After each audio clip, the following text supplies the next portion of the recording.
రెండు తెలుగు రాష్ట్రాల్లో పవన్ కళ్యాణ్ గారిని పెద్దగా పరిచయం చేయాల్సిన అవసరం లేదు. ఎందుకంటే ఆయన తెలుగు ఇండస్ట్రీలోనే పెద్ద పవర్ స్టార్ కాబట్టి. పవన్ కళ్యాణ్ గారికి సినిమా ఇండస్ట్రీలో ఎంట్రీ ఈజీగా దొరికిండొచ్చు, ఎందుకంటే వాళ్ళ అన్న మెగాస్టార్ కాబట్టి. కానీ పొలిటికల్ ఎంట్రీ మాత్రం అంత ఈజీగా రాలేదు. ప్రజారాజ్యం నుంచి అఫీషియల్గా పొలిటికల్ ఎంట్రీ ఇచ్చినా పొలిటికల్ లీడర్గా మాత్రం సక్సెస్ అయింది జనసేన పార్టీతోనే. ఈరోజు పవన్ కళ్యాణ్ గారు ఆంధ్రప్రదేశ్లోనే కాదు, దేశ రాజకీయాల్లోనే ఒక పవర్ఫుల్ లీడర్. ఈ వీడియోలో మనం ఒక్కసారి పవన్ కళ్యాణ్ గారి ఎంటైర్ జర్నీ మీద ఒక లుక్ ఇద్దాం రండి.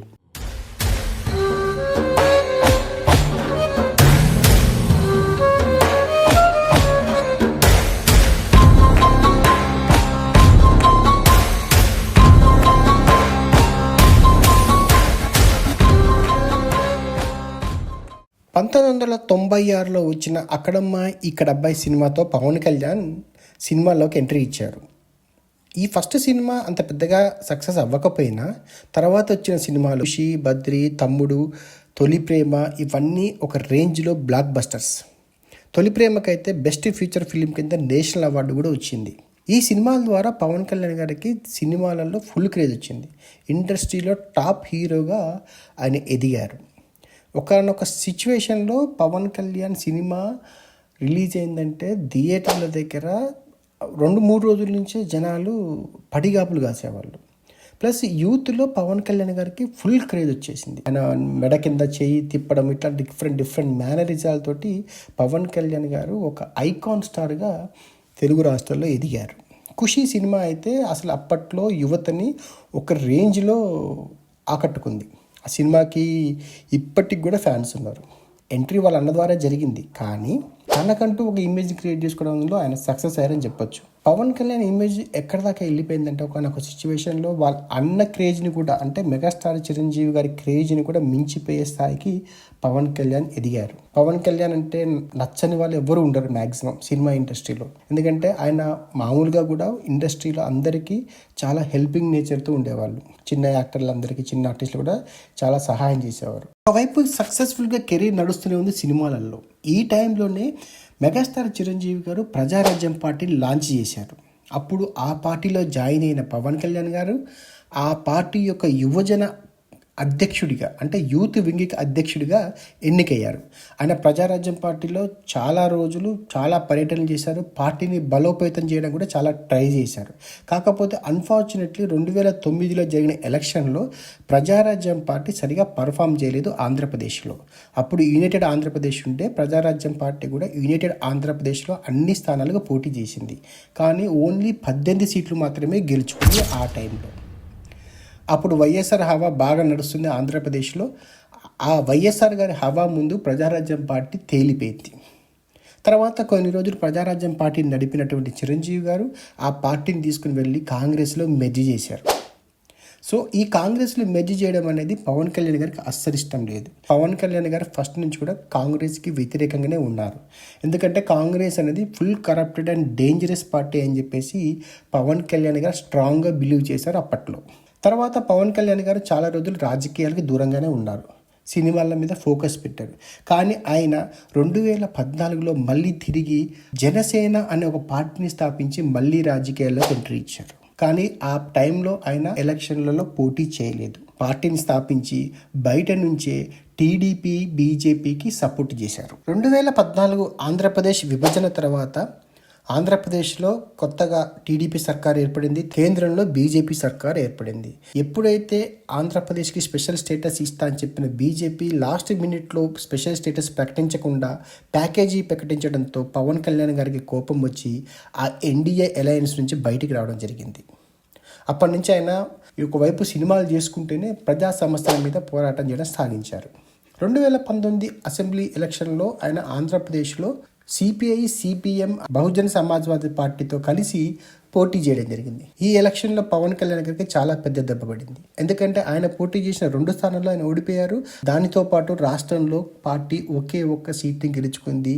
ఆ ఒక్క సీటు కూడా కొన్ని రోజులకి వైఎస్ఆర్సీపీలో కలిసిపోవడం జరిగింది. ఇది చాలా పెద్ద దెబ్బ పవన్ కళ్యాణ్ గారికి. ఇంకొకళ్ళు అయితే ఆ దెబ్బతో పార్టీ క్లోజ్ చేయాల్సిందే. కానీ పవన్ కళ్యాణ్ గారు అట్లా చేయలేదు. అధికార పార్టీని టార్గెట్ చేసి hello AP, by by YCP అనే ఒక నినాదాన్ని ఇచ్చి ప్రజల్లో నిత్యం చురుగ్గా పాల్గొనేవారు Pawan Kalyan. bye bye YCP. Hello Yeti, bye bye YCP. Hello Yeti. ప్రజా సమస్యలు, ఉద్దానం కిడ్నీ ఇష్యూస్ కానీ, మైనింగ్ ఇష్యూస్ కానీ, రైతుల సమస్య పైన కానీ, మహిళా హక్కుల మీద కానీ పవన్ కళ్యాణ్ నిరంతరం పోరాటం చేస్తూనే ఉండేవారు. వైసీపీని అన్ని విధాలుగా ఇరుకుని పెడుతూనే ఉండేవారు. ఈవెన్ లాస్ట్కి వైసీపీ నాయకులు పవన్ కళ్యాణ్ గారి పర్సనల్ లైఫ్ జోలికి వచ్చినా ఆయన వాళ్ళకి సున్నితంగానే సమాధానం చెప్పారు తప్ప ఎక్కడ కూడా ఆయన లైన్ క్రాస్ చేయలేదు.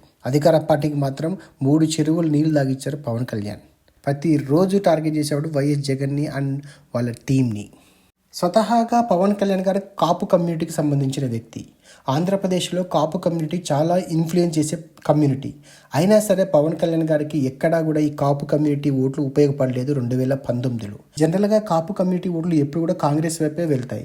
ఎప్పుడైతే ఆంధ్రప్రదేశ్లో కాంగ్రెస్ తుడిచిపెట్టుకుపోయిందో ఈ ఓటు షేరు మొత్తం కూడా వైఎస్ఆర్సీపీకి వెళ్ళింది. ప్లస్ పవన్ కళ్యాణ్ గారు 2019 ఎలక్షన్లో సిపిఐ, సిపిఎం, బహుజన్ సమాజ్వాదీ పార్టీతో పోటీ పెట్టుకోవడం కూడా ఆ పార్టీకి ఆ టైంలో పెద్ద దెబ్బ తగిలింది. సో ఈ తప్పు మళ్ళీ రిపీట్ చేయకుండా ఉండడం కోసం పవన్ కళ్యాణ్ గారు ఒక టర్నింగ్ పాయింట్ తీసుకున్నారు రాజకీయాల్లో. స్కిల్ డెవలప్మెంట్ కేసులో వైఎస్ఆర్సీపీ ప్రభుత్వం చంద్రబాబు నాయుడు గారిని అరెస్ట్ చేయడం జరిగింది. ఆ టైంలో పవన్ కళ్యాణ్ గారు డైరెక్ట్గా రాజమండ్రి జైలుకి వెళ్ళి చంద్రబాబు నాయుడు గారిని పరామర్శించి అక్కడనే నెక్స్ట్ ఎలక్షన్లో చంద్రబాబు నాయుడు గారితో కలిసి పోటీ చేస్తామని ఓపెన్ స్టేట్మెంట్ ఇచ్చారు. అంతకుముందు ఆయన ఎన్డీఏలో జాయిన్ అవ్వడం జరిగింది. కనీసం ఎన్డీఏ లీడర్స్తో కన్సల్ట్ కూడా కాకుండా డైరెక్ట్గా వచ్చి టీడీపీతో కలిసి పోటీ చేస్తామని చెప్పడం అనేది ఆ రోజుల్లో సంచలనం. ఎందుకంటే అప్పటికి టీడీపీ ఎన్డీఏలో లేదు. తర్వాత 2024 ఎలక్షన్ కల్లా పవన్ కళ్యాణ్ గారి స్ట్రాటజీ మొత్తం మారిపోయింది. ఎందుకంటే ఆయన మెయిన్ టార్గెట్ వైఎస్ఆర్సీపీని గద్దెదించడమే. దానికోసం ఎంత దూరమైనా వెళ్ళడానికి సిద్ధపడ్డారు పవన్ కళ్యాణ్ గారు. అప్పటి వరకు ఎన్డీఏలో లేని టీడీపీని ఎన్డీఏలో తీసుకెళ్లి జాయిన్ చేసి ఎన్డీఏలో కూడా స్ట్రాంగ్ పార్టీగా జనసేన ప్లస్ టీడీపీ అయ్యేలా కృషి చేశారు పవన్ కళ్యాణ్. 2024 ఎలక్షన్లలో పవన్ కళ్యాణ్ గారు అవసరమైతే తన తక్కువ సీట్లలో పోటీ చేయడం కూడా సిద్ధపడ్డారు. కానీ ప్రత్యర్థి మాత్రం గెలవద్దు, ఇదే ఛాలెంజ్ తోటి ఆయన ఓన్లీ 21 సీట్లలోనే పోటీ చేశారు ఆంధ్రప్రదేశ్లో. గ్రేట్ ఏంటంటే 21కి 21 సీట్లు 100% స్ట్రైక్ రేట్తో జనసేన ఈసారి ప్రజలు గెలిపించారు. అట్ ద సేమ్ టైం కేంద్రంలో మళ్ళీ మోడీ ప్రభుత్వం వచ్చింది. ఆంధ్రప్రదేశ్లో చంద్రబాబు నాయుడు గారు గెలిచారు. ఇదంతా మీ అందరికీ తెలిసిన విషయమే. కానీ ఇక్కడ మెయిన్ మీరు మెచ్చుకోవాల్సింది జనసేన పార్టీని. జనాలు తిరస్కరించారు, అయినా సరే వెనక్కి తగ్గలేదు. జనాలు ఎక్కడైతే తిరస్కరించారో అదే జనాల దగ్గర మళ్ళీ తనకు ఓట్లు వేయించుకొని మళ్ళీ వాళ్ళ మెప్పు పొంది మళ్ళీ అఖండ విజయం సాధించారు పవన్ కళ్యాణ్. ఎప్పుడు కూడా ఓటమిని చూసి కుంగిపోకూడదు.